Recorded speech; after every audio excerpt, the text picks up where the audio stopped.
नमस्कार म्हणजे तर आपल्या या सिरीजच्या रेसिपीच्या सेकंड एपिसोडमध्ये तुम्हा सर्वांचं स्वागत आहे. तर आज आपण बनवणार आहोत पोपटी आणि तेही चक्क कुकरमध्ये. सर्वप्रथम चिकन धुवून घ्यायचं आहे.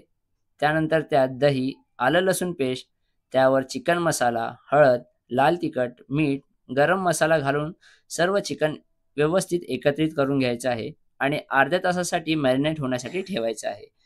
त्यानंतर पावट्याच्या शेंगा घेऊन त्यात मीठ, ओवा, लाल तिखट, गरम मसाला आणि हळद घालून सर्व शेंगांना मसाला लागेपर्यंत नीट मिक्स करून घ्यायचं आहे. त्यानंतर कुकरमध्ये खाली भांबुर्ड्याचा पाला लावून घ्यायचा आहे.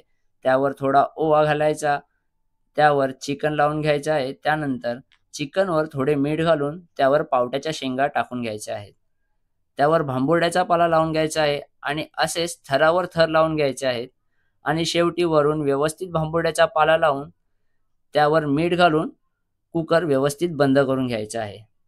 त्यानंतर गॅसवर कुकर ठेवून द्यायचा आहे. एकदम लो फ्लेमवर गॅस ठेवायचा आहे आणि एकही शिटी घ्यायची नाही आहे, जेणेकरून त्या भांबुर्ड्याचा वास बाहेर निघून जाणार नाही.